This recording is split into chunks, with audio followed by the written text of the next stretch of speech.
اون طرف دختر گل فروش رو نکن.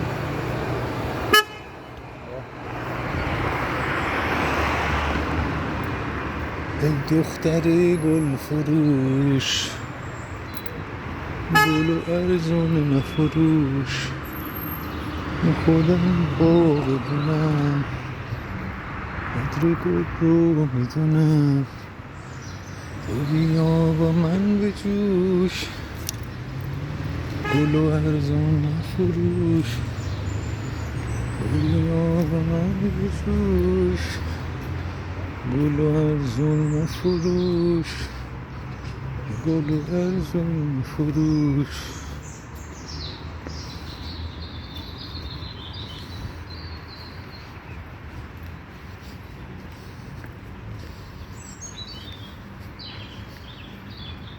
از اون هوایی که ما بعد از کلاس تو رامسر می آمدیم خوابگاه، یه چرت موقت این موقع بلند می شدیم،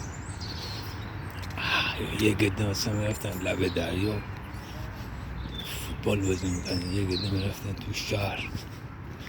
هوا خیلی دلچسب، این هم هواه. درسم که شب امتحان دیگه. درس کی میخوند؟ ولی شب امتحان همه تا صبح بیدارا. تو که هیچ وقت خواب نبودی ببینی شب امتحان چه خبره؟ بودی هیچ وقت؟ نه.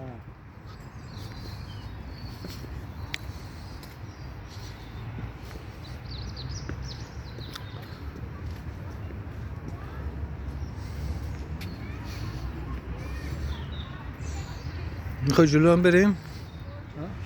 جلو هم میخوای بریم؟ بریم.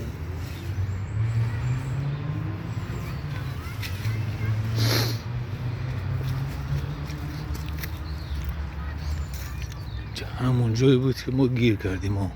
اون طرف اونا با چی ماشینایی رفتن اونجا؟ نگاه کن، 18 چرخه رو بردن اونجا.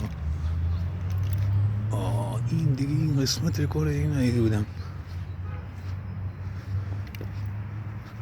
کشتی ها رو ببین توی افق،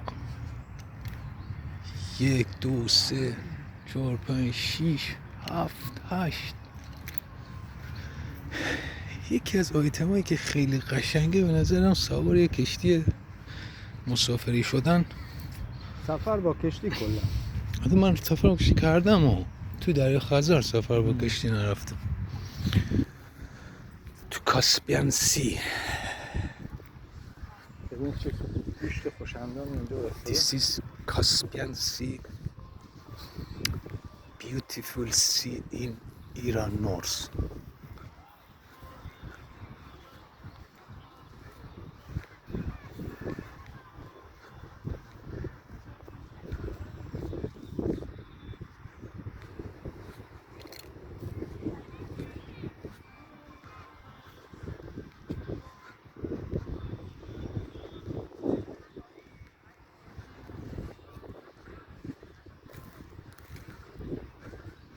پیرمالو بگیر اصلا این پیرمال بگی که گوشت هنوز کار میکنه. ولی اشکم جلو بابوه. اونا رو میتونی بیاری جلو کشتی ها رو. باید تلاش هم بکنم ببینم چند درصد زوم داره.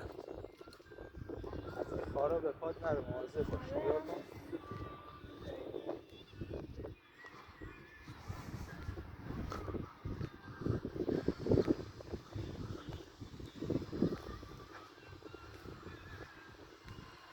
خار به پاد نره که انگار خار به قلب من.